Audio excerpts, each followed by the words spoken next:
El juicio final. La verdad que nadie puede evitar. Bienvenidos a Voces y Palabras de Fe, un canal donde compartimos la profunda enseñanza de los grandes predicadores cristianos. Hoy presentamos el juicio final de Charles Spurgeon, un sermón poderoso sobre el destino eterno de cada ser humano. Spurgeon nos recuerda que llegará un día en el que todos compareceremos ante Dios. No habrá excepciones. No habrá excusas. ¿Qué dirá el juez sobre tu vida? Este mensaje no es para atemorizar, sino para despertar corazones y llevarnos al único refugio seguro, Cristo Jesús. No olvides darle like al vídeo, suscribirte y compartirlo para que más personas reciban esta enseñanza transformadora. Comencemos. El juicio final. Charles H. Spurgeon, 1834-1892. Porque es necesario que todos nosotros comparezcamos ante el tribunal de Cristo, para que cada uno reciba según lo que haya hecho mientras estaba en el cuerpo, sea bueno o malo. Segunda de Corintios 5:10. La introducción. Esta mañana predicamos sobre la resurrección de los muertos, y pareciera ser congruente con el orden que esta noche enfoquemos nuestros pensamientos a lo que sigue inmediatamente después de la resurrección. Es decir, al juicio general, pues los muertos resucitan con el propósito de ser juzgados en sus cuerpos. La resurrección es el preludio inmediato del juicio. No hay ninguna necesidad de que intente demostrarles que habrá un juicio general, partiendo de la Escritura, pues la palabra de Dios tiene abundantes pasajes que lo confirman. Algunos se encuentran en el Antiguo Testamento. Descubrimos a David anticipando ese juicio final en los Salmos, especialmente en tales salmos como el 49 y el 50, el Salmo 96 y los tres siguientes. Pues el Señor viene con suma certeza, viene a juzgar a la tierra con justicia. Salomón, en Eclesiastés, advierte al joven muy solemne y tiernamente que se alegre como pueda y tome placer en su corazón en los días de su adolescencia, pero que ha de saber que Dios traerá toda obra a juicio, juntamente con toda cosa encubierta. Daniel, en visiones de noche, mira al Hijo del Hombre venir sobre las nubes del cielo y acercarse delante del Anciano de Días, y luego lo mira sentarse sobre el trono del juicio, y ve que las naciones son congregadas delante de él. Esa no era ninguna nueva doctrina para los judíos, pues ellos habían recibido y aceptado como un hecho sumamente cierto que habrá un día en el que Dios juzgará a la tierra en justicia. El Nuevo Testamento es muy explícito. El capítulo 25 de Mateo, que acabamos de leer ahora, contiene un lenguaje expresado por los labios del propio Salvador, que sería imposible que fuera más claro y definido. Él es un testigo fiel y no puede mentir. Se nos informa que delante de él serán reunidas todas las naciones, y que apartará los unos de los otros, como aparta el pastor las ovejas de los cabritos. Hay una abundancia de otros pasajes, como por ejemplo el que estamos considerando, que es lo suficientemente claro.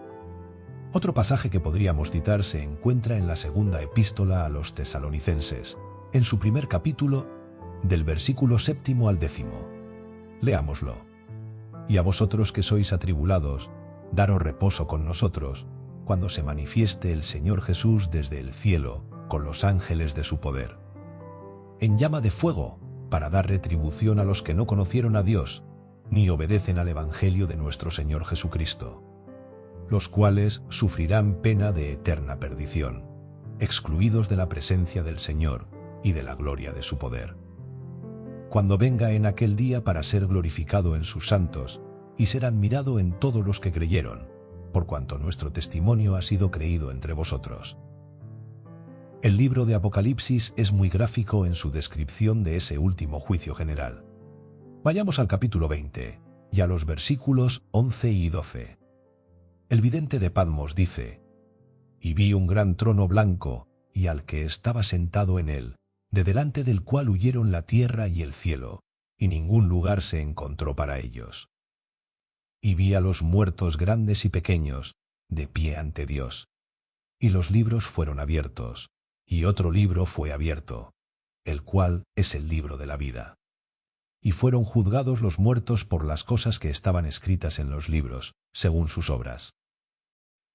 No tendría el tiempo suficiente para citarles todas las Escrituras. El Espíritu Santo asevera una y otra vez, y su palabra es verdad, que habrá un juicio de los vivos y de los muertos.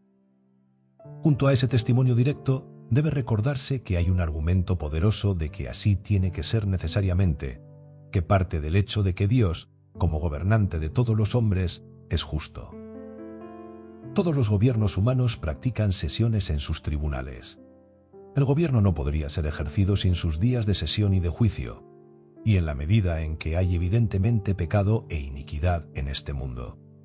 Puede anticiparse razonablemente que habrá un momento en el que Dios recorra su circuito y cite a los prisioneros delante de él, cuando los culpables recibirán su condenación.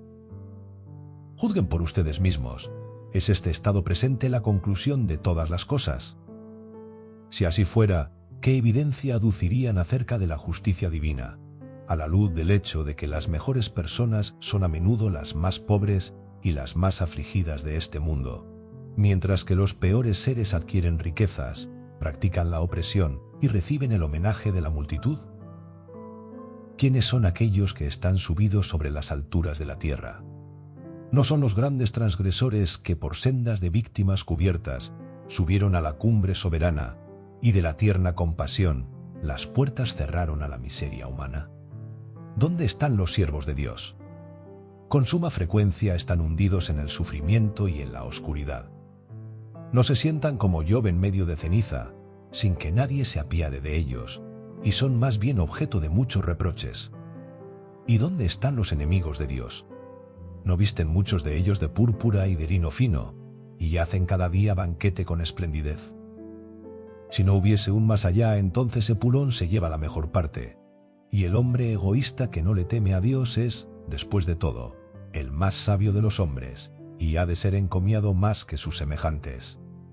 Pero no puede ser así. Nuestro sentido común se revela ante ese pensamiento. Tiene que haber otro estado en el que sean rectificadas todas esas anomalías. Si en esta vida solamente esperamos en Cristo, somos los más dignos de conmiseración de todos los hombres. Primera de Corintios 15:9, dice el apóstol: los mejores hombres fueron conducidos a los peores infortunios en los tiempos de persecución, por ser siervos de Dios. ¿Cómo afirmas entonces, el fin corona la obra? Ese no podría ser el desenlace de la vida, o de lo contrario, la justicia misma se vería frustrada. Tiene que haber una restitución para aquellos que sufren injustamente, y tiene que haber un castigo para el inicuo y el opresor. No solo puede afirmarse esto a partir de un sentido general de justicia, sino que en la conciencia de la mayoría de los hombres, si no es que en todos, hay un asentimiento para ese hecho. Como dice un viejo puritano, Dios sostiene una audiencia en un tribunal de jurisdicción limitada, es decir, en la conciencia de todo hombre, que es el anticipo del juicio que sostendrá tarde o temprano, pues casi todos los hombres se juzgan a sí mismos, y su conciencia les indica qué cosa está mal y qué cosa está bien. Digo, casi todos porque pareciera que hay en esta generación una raza de hombres que han atrofiado de tal manera a su conciencia que la chispa pareciera haberse apagado, y entonces toman lo amargo por dulce y lo dulce por amargo. Parecieran aprobar la mentira, pero no reconocen a la verdad. Pero si dejan en paz a la conciencia y no la atrofian, verán que da testimonio de que hay un juez de toda la tierra que ha de hacer lo que es justo. Ahora, ese es peculiarmente el caso cuando se le da rienda suelta a la conciencia. Los hombres que están ocupados con su trabajo o que están entretenidos con sus placeres mantienen a menudo tranquilas a sus conciencias. Tal como lo expresa John Bunyan, encierran a la señora conciencia, ciegan sus ventanas, ponen barricadas contra sus puertas, y en cuanto a la gran campana ubicada sobre el techo de la casa, que la vieja dama estaba habituada a repicar, le cortan la cuerda al badajo para que ella ya no pueda alcanzarlo. Pues no desean que perturbe a la ciudad de alma humana. Pero cuando llega la muerte, sucede con frecuencia que la señora conciencia escapa de su prisión, y entonces les garantizo que hará un barullo tal que no habrá ni una sola cabeza que duerma en toda alma humana. Conciencia dará voces y se vengará por su obligado silencio, y hará saber al hombre que hay algo en su interior que no está muerto, que grita todavía pidiendo justicia, y que el pecado no puede quedar sin castigo. Entonces, tiene que haber un juicio, La Escritura lo asevera, y eso nos basta. Pero por vía de evidencia colateral, el orden natural de las cosas así lo requiere y la conciencia lo atestigua. Ahora vamos a considerar lo que dice nuestro texto acerca del juicio. Les ruego, hermanos, que me perdonen si hablara fríamente esta noche sobre esta verdad tan trascendental, o si dejara de captar su atención y de agitar sus más profundas emociones. Y que Dios me perdone, pues tendré una buena razón para pedir su perdón, viendo que si hay un tópico que debería despertar a celo al predicador por el honor de su Señor y por el bienestar de sus semejantes, y conducirlo a ser doblemente denodado, es este precisamente. Pero permítanme decirles también que si hubo alguna vez un tema muy independiente del predicador, que por sus propios méritos debería invitar a la reflexión de ustedes, es el que ahora les presento. No siento ninguna necesidad de recurrir a la oratoria o a un lenguaje rebuscado. La simple mención del hecho de que ese juicio es inminente y que tendrá lugar antes de que pase mucho tiempo, debería dejarlos en silencio y sin aliento. Debería paralizar los latidos de su pulso y debería ahogar la expresión de mis labios. Su certeza, su realidad, sus concomitantes terrores y la imposibilidad de escapar de él, todo eso apela a nosotros ahora y exige nuestra vigilancia. Los juzgados. Ahora les pregunto, ¿quién o quiénes tendrán que comparecer delante del trono del juicio? La respuesta es clara y no admite ninguna exención. Es necesario que todos nosotros comparezcamos ante el tribunal de Cristo. 2 de Corintios 5:10. Esto es muy decisivo incluso si no existiera ningún otro texto. Todos nosotros debemos comparecer, es decir, cada uno de los miembros de la raza humana. Todos nosotros debemos comparecer. Y es muy claro que los piadosos no estarán exentos de esta comparecencia, pues el apóstol les está hablando aquí a los cristianos. Pablo dice: por la fe andamos, no por vista. Nosotros confiamos, procuramos, y así sucesivamente. Y luego se expresa así: es necesario que todos nosotros comparezcamos. De tal manera que, además de todos los demás, es un hecho que todos los cristianos deben comparecer allí. El texto es sumamente concluyente sobre ese punto. Y si no tuviéramos este texto, contamos con el pasaje de Mateo que acabamos de leer, en el que las ovejas son convocadas allí tan verdaderamente como lo son los cabritos. Mateo 25:31 al 46.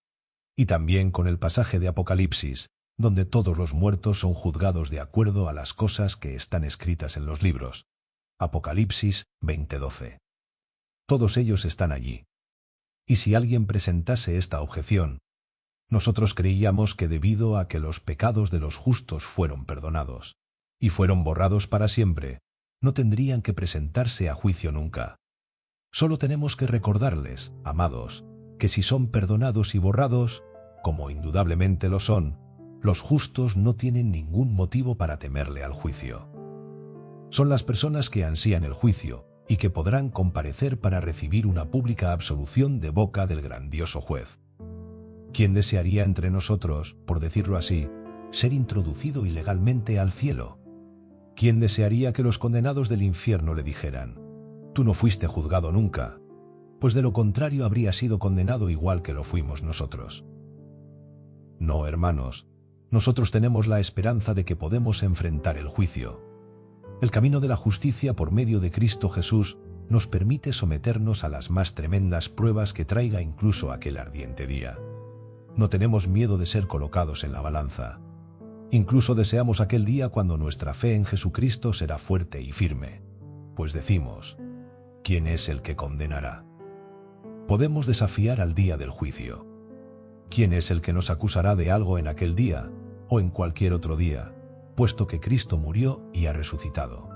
Es necesario que los justos estén allí para que no haya ninguna parcialidad de ningún tipo en esa materia, para que todo sea claro y recto, y para que se vea que las recompensas de los justos, aunque son por gracia, se otorgan sin ninguna violación de la más rigurosa justicia. Amados hermanos, qué gran día será para los justos. Pues algunos de ellos fueron objeto, tal vez algunos de los presentes lo sean, de alguna muy terrible acusación de la cual son perfectamente inocentes. Todo será aclarado entonces, y esa será una gran bendición de aquel día. Habrá una resurrección de reputaciones, así como de cuerpos. Los hombres llaman necios a los justos, entonces resplandecerán como el sol en el reino de su Padre. Les dieron caza hasta matarlos, como si no fueran aptos para vivir. En los primeros tiempos arrojaban contra los cristianos acusaciones de un carácter tan terrible que yo consideraría una vergüenza mencionar. Pero entonces todos ellos serán exonerados, y aquellos de quienes el mundo no era digno, que fueron acorralados y perseguidos por todas partes. Y obligados a morar en las cavernas de la tierra, saldrán como seres dignos, y el mundo reconocerá a su verdadera aristocracia, y la tierra reconocerá a su verdadera nobleza. Los hombres cuyos nombres el mundo desechó como inicuos, serán tenidos entonces en gran estima, pues quedarán limpios y transparentes, sin mancha ni arruga.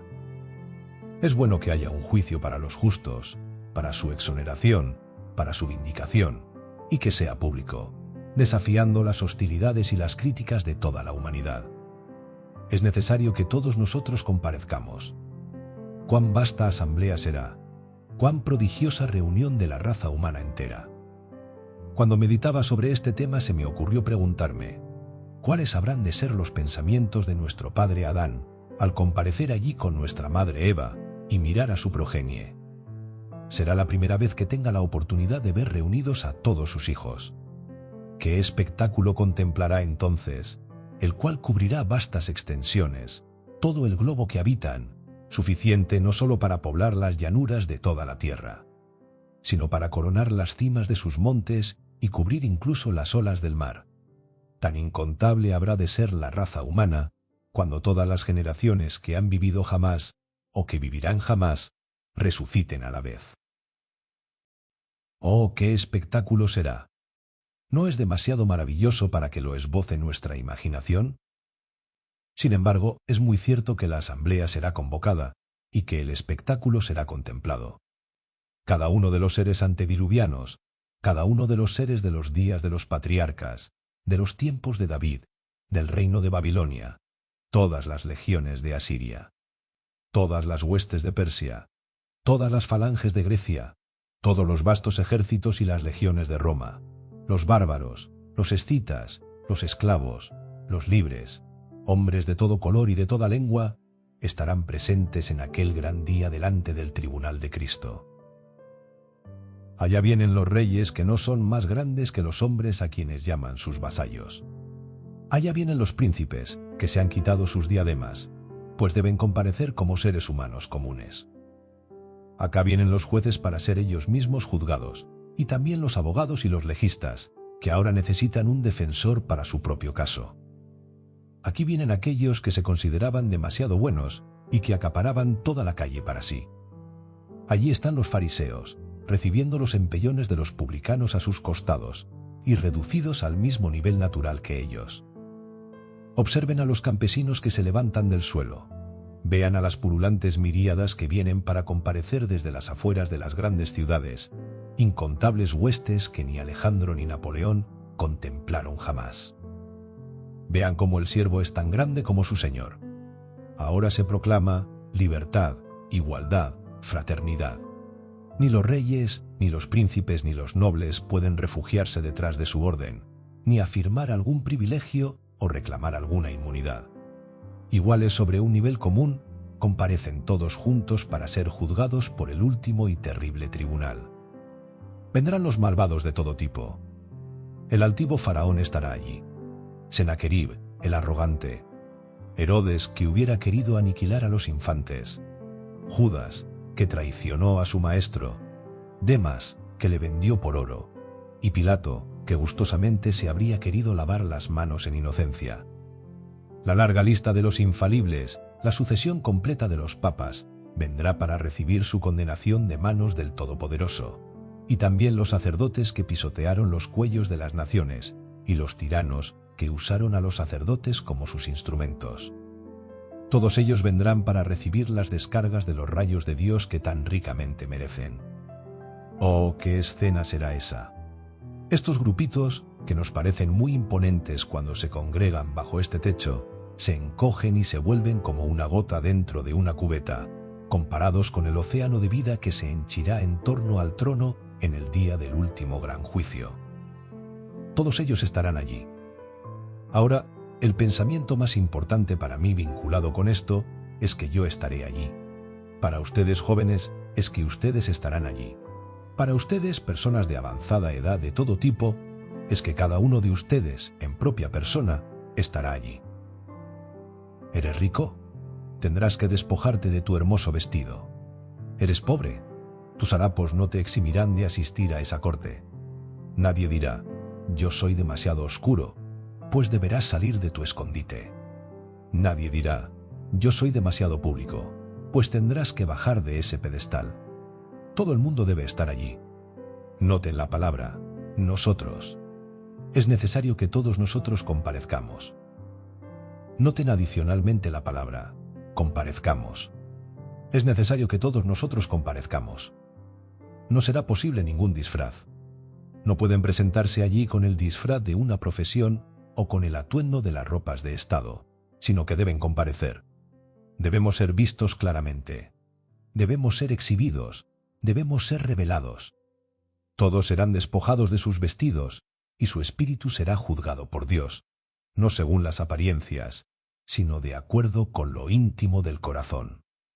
Oh, qué día será aquel, cuando todo hombre se vea a sí mismo, y todo hombre vea a su semejante, y los ojos de los ángeles y los ojos de los demonios, y los ojos del Dios sentado en el trono, nos miren hasta lo más íntimo. Guarden en sus mentes estos pensamientos que son dados como respuesta a nuestra primera pregunta. ¿Quién habrá de ser juzgado? El juez. Nuestra segunda pregunta es, ¿quién será el juez? Es necesario que todos nosotros comparezcamos ante el tribunal de Cristo. Es sumamente apropiado y conveniente que Cristo sea nombrado el juez de toda la humanidad. Nuestra ley británica establece que un hombre sea juzgado por sus pares, y hay justicia en ese estatuto. Ahora, el Señor Dios juzgará a los hombres, pero al mismo tiempo será en la persona de Jesucristo hombre. Los hombres serán juzgados por un hombre. Aquel que una vez fue juzgado por los hombres, juzgará a los hombres. Jesús conoce lo que es el hombre. Él mismo ha estado en profunda humildad bajo la ley, y es ordenado para administrar la ley con excelsa autoridad. Él puede sostener equilibradamente los platillos de la balanza de la justicia, pues ha ocupado el lugar del hombre y ha soportado y arrostrado las tentaciones del hombre. Por tanto, es el juez más idóneo que pudiese ser seleccionado. Algunas veces he oído y he leído sermones en los que el predicador mencionaba que un cristiano debería alegrarse de que su juez sea su amigo. Tal vez no haya ninguna intención indebida, pero aún así me parece que es una sugerencia más bien cuestionable. A mí no me gustaría explicármelo de esa manera, porque cualquier juez que fuera parcial para con sus amigos cuando preside en el tribunal, merecería abandonar ese tribunal de inmediato. Yo no espero ningún favoritismo de Cristo como juez. Espero que cuando presida en el tribunal, imparta una justicia imparcial para todos. No puedo ver cómo pudiera ser correcto que algún ministro sostenga que deberíamos encontrar aliento en el hecho de que el juez sea nuestro amigo. Amigo o no amigo, cada uno de nosotros comparecerá para recibir un juicio justo, y Cristo no hará acepción de personas. No se dirá de aquel a quien Dios ha designado para juzgar al mundo, cuando la sesión del juicio concluya, que hizo caso omiso de los crímenes de algunos, o que los atenuó, mientras que investigó a fondo las fallas de otros y las condenó. Será justo y recto en todo momento. Él es nuestro amigo. Les concedo eso, y será nuestro amigo y salvador eternamente. Pero debemos asirnos al pensamiento, y debemos creerlo y sostenerlo, que como juez será imparcial para con todos los hijos de los hombres. Amigo, tú tendrás un juicio justo. Aquel que te ha de juzgar no tomará partido contra ti. Algunas veces hemos pensado que los hombres han sido protegidos del castigo que merecían, porque pertenecían a alguna cierta profesión clerical, o porque ocupaban alguna cierta posición oficial. Un pobre obrero que mata a su esposa será ahorcado indefectiblemente, pero cuando otro hombre de una condición superior realiza un acto semejante de violencia y mancha sus manos con la sangre de la mujer a quien jurado amar y apreciar, la pena capital no será ejecutada contra él. Por todas partes vemos en el mundo que con las mejores intenciones, de alguna manera u otra, la justicia se tuerce un poco. Incluso en este país se da la más ligera inclinación posible de la balanza, y que Dios nos conceda que eso pueda remediarse pronto. No creo que sea intencional, y yo espero que la nación no tenga que quejarse de eso por largo tiempo. Tiene que haber la misma justicia para el mendigo más pobre que se arrastra hasta un albergue temporal, como por su señoría, que es propietario del mayor número de acres en toda Inglaterra. Ante la ley, al menos, todos los hombres deben comparecer como iguales. Así será con el juez de toda la tierra. Fiat justitia, ruat coelum. Hágase justicia aunque se desplome el cielo. Cristo sostendrá a toda costa las balanzas equilibradas. Tú tendrás un juicio justo y también un juicio exhaustivo. No habrá ningún ocultamiento de nada a tu favor, y no se quedará sin mencionar nada en tu contra. Ningún testigo será transportado al otro lado del mar para que no pueda comparecer. Todos ellos estarán allí, y todo el testimonio estará allí, y todo lo que se necesite para condenar o absolver será presentado en plena sesión durante el juicio, y por esta razón será un juicio final. No habrá ninguna apelación ante esa corte. Si Cristo dice, malditos, malditos serán eternamente. Si Cristo dice, benditos, benditos serán por siempre jamás. Bien, esto es lo que hemos de esperar entonces. Hemos de comparecer ante el trono del hombre Cristo Jesús, el Hijo de Dios, para ser juzgados allí. La regla del juicio. Ahora, el tercer punto es, ¿cuál será la regla de la administración de justicia? El texto dice, para que cada uno reciba según lo que haya hecho mientras estaba en el cuerpo, sea bueno o malo. Entonces parecería que nuestras acciones serán tomadas como evidencia al final. Nuestras acciones serán tomadas como evidencia al final, y no nuestra profesión ni nuestras jactancias, y todo hombre recibirá de acuerdo con lo que ha hecho en el cuerpo. Eso implica que todo lo hecho por nosotros en este cuerpo será conocido. Todo está registrado y todo será sacado a la luz. En consecuencia, cada pecado secreto será publicado en aquel día. Lo que fue hecho en el aposento, lo que fue ocultado por las tinieblas, todo lo secreto, será publicado como desde el techo de la casa. Con extremo cuidado lo has ocultado, y muy diestramente lo has cubierto. Pero para asombro tuyo, será dado a conocer para que forme parte de tu juicio. Tanto las acciones hipócritas como los pecados secretos serán puestos al descubierto allí. El fariseo que devoró la casa de la viuda y que hizo largas oraciones se encontrará con que la casa de la viuda es presentada en su contra, lo mismo que las largas oraciones, pues se entenderá entonces que cada larga oración no fue sino una larga mentira contra Dios de principio a fin. Oh, cuán hermosas podemos hacer que se vean algunas cosas con la ayuda de la pintura y del barniz y de los adornos. Pero en el último día, el barniz y el recubrimiento se caerán, y el verdadero metal, la sustancia real, quedará entonces al descubierto. Cuando se dice que todo lo que se haga en el cuerpo será presentado como evidencia, ya sea en contra nuestra o a favor nuestro, recuerden que esto incluye toda omisión, así como toda comisión, pues aquello que debía ser hecho y no fue hecho es tan grave. Pecado como hacer lo que no debía hacerse. Cuando leíamos el capítulo 25 de Mateo, notaron cómo los que estaban a la izquierda fueron condenados, no por lo que hicieron, sino por lo que no hicieron. Tuve hambre y no me disteis de comer, tuve sed y no me disteis de beber. Según esta regla, ¿dónde se encuentran algunos de ustedes que han vivido en el descuido de la santidad y en el descuido de la fe y en el descuido del arrepentimiento delante de Dios a lo largo de todos sus días? Considérenlo, se lo ruego. Recuerden también que todas nuestras palabras saldrán a relucir. De cada palabra ociosa que hable el hombre tendrá que rendir cuentas. Y de todos nuestros pensamientos también, pues los pensamientos subyacen en el fondo de nuestras acciones y les dan el verdadero color, bueno o malo. Nuestros motivos, nuestros pecados del corazón y especialmente nuestro odio a Cristo, nuestro descuido del Evangelio, nuestra incredulidad, Todas esas cosas serán leídas en voz alta y serán publicadas sin reservas. Bien, dirá alguien, ¿quién pues podrá ser salvo? Ah, en verdad, ¿quién pues podrá ser salvo? Permíteme decirte quién. Pasarán al frente aquellos que creyeron en Jesús, y aunque tienen muchos pecados ante los cuales confesarse culpables, serán capaces de decir: Grandioso Dios, tú proveíste un sustituto para nosotros, y tú dijiste que si lo aceptábamos sería nuestro sustituto, y tomaría sobre sí nuestros pecados. Y nosotros en verdad lo aceptamos, y nuestros pecados fueron puestos sobre él, y ahora no tenemos ningún pecado. Fueron transferidos de nosotros hacia el grandioso Salvador, sustituto y sacrificio. Y en aquel día no habrá nadie que pudiera poner algún reparo contra ese argumento. Será válido, pues Dios ha dicho: todo aquel que crea en Cristo Jesús no será condenado nunca. Juan 3:18. Entonces serán presentadas las acciones de los justos, las acciones de gracia, para demostrar que tuvieron fe. Pues la fe que no se manifiesta nunca mediante buenas obras es una fe muerta, y es una fe que nunca salvará a ningún alma. Ahora, si el ladrón moribundo fuera presentado, diría: mis pecados fueron puestos sobre Jesús. Sí, pero ¿qué hay de tus buenas obras?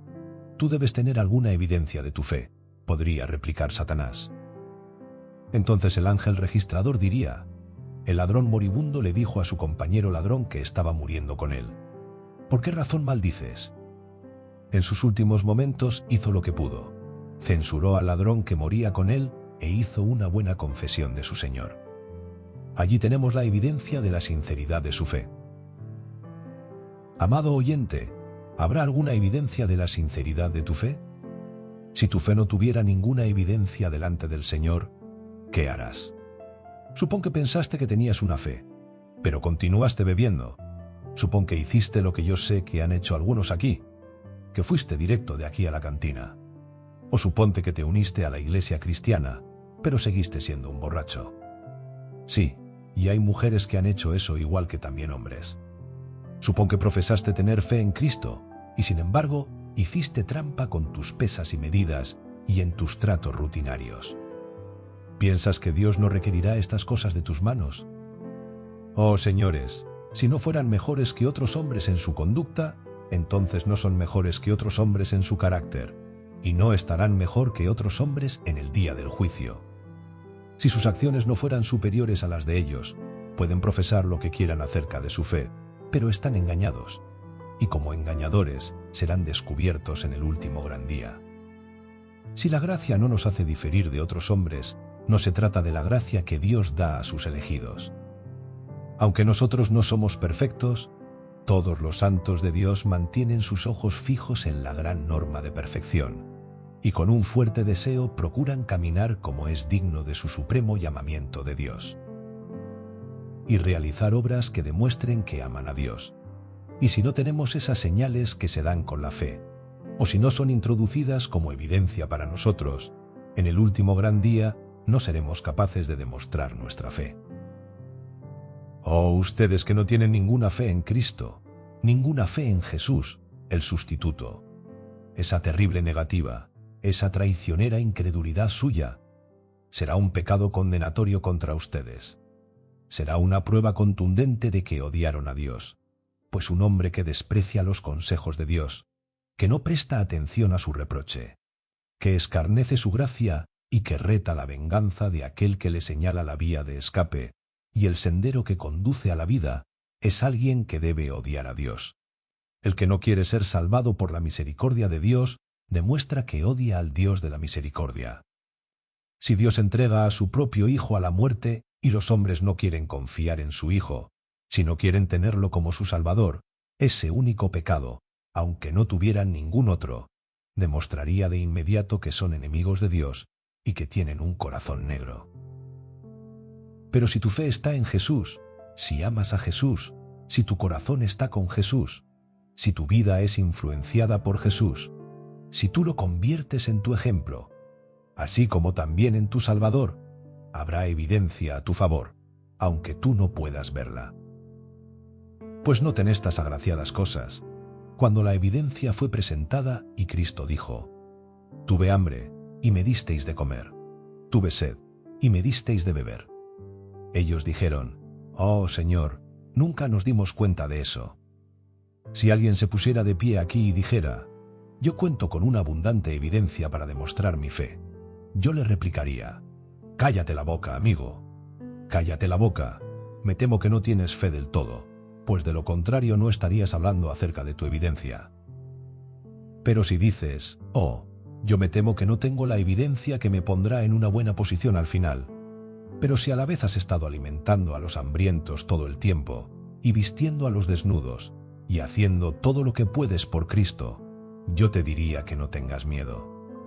El Maestro encontrará testigos que digan: «Ese hombre me socorrió cuando yo estaba sumido en la pobreza.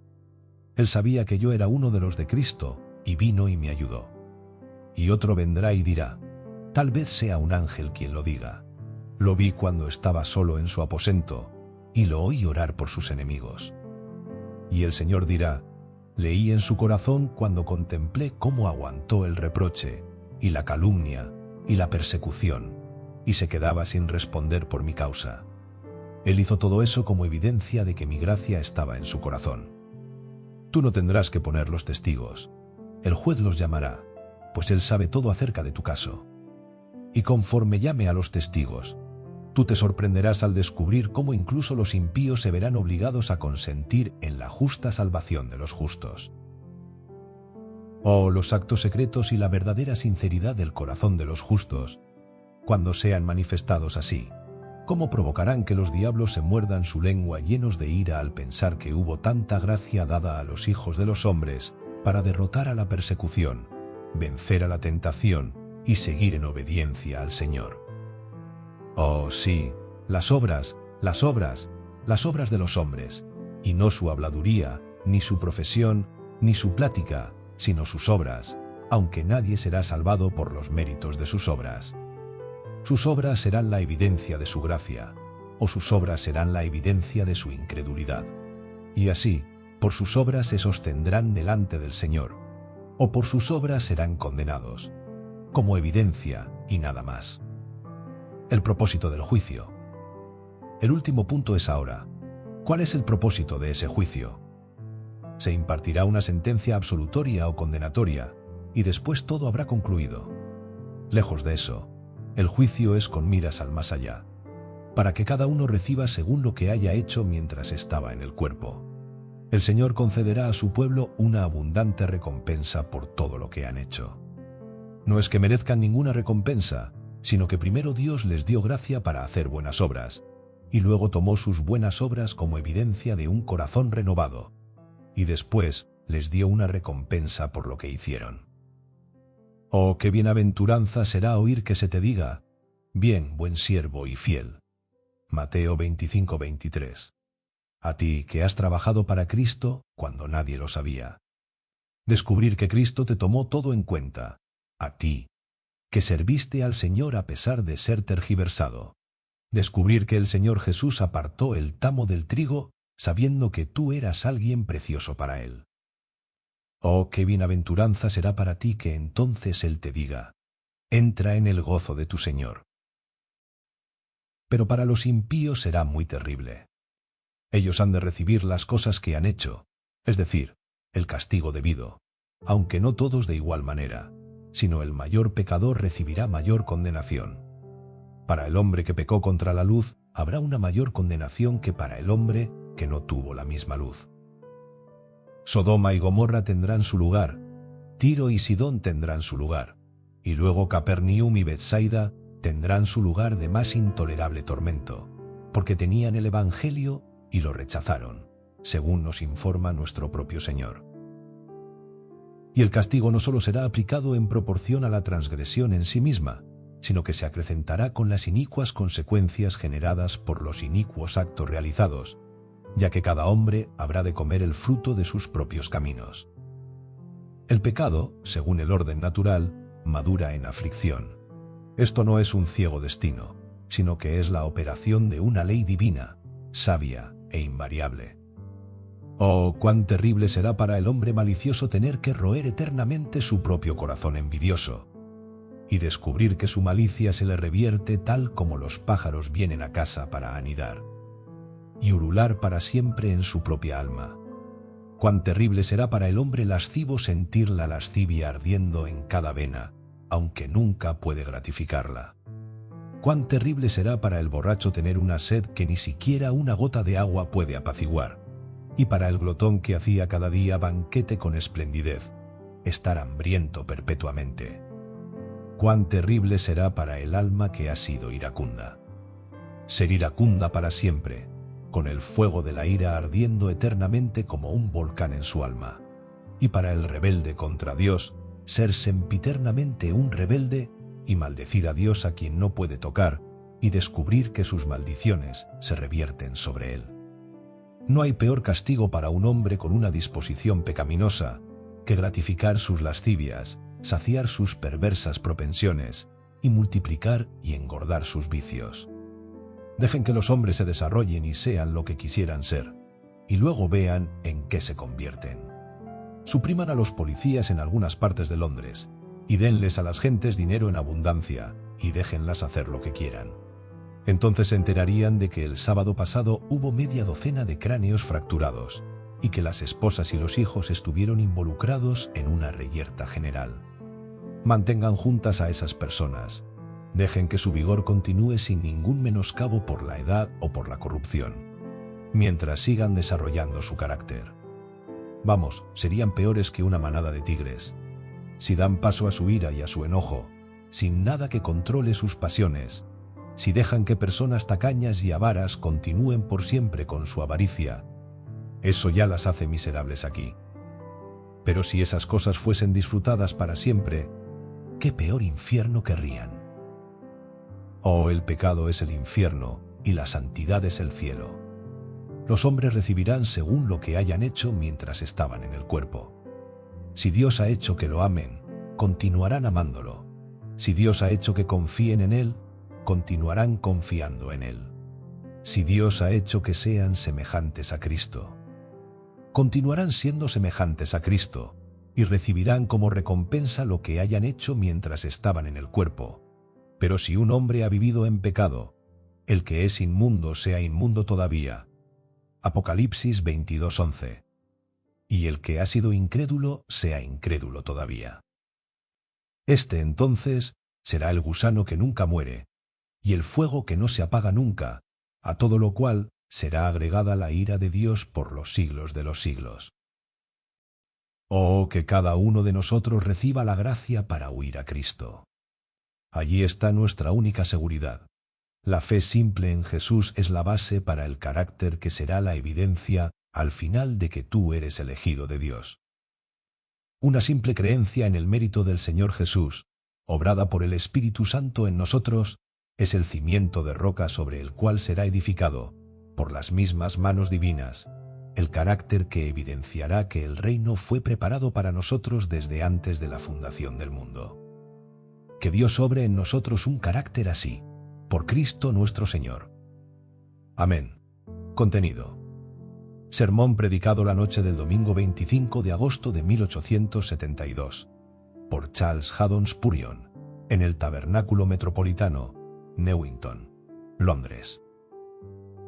Sermón número 1076, volumen 18. Copyright Alan Rowman. Traducido por Alan Rowman.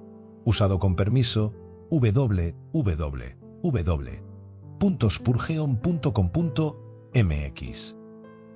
Impreso en los Estados Unidos, se otorga permiso expreso para reproducir este material por cualquier medio, siempre que no se cobre más que un monto nominal por el costo de la duplicación.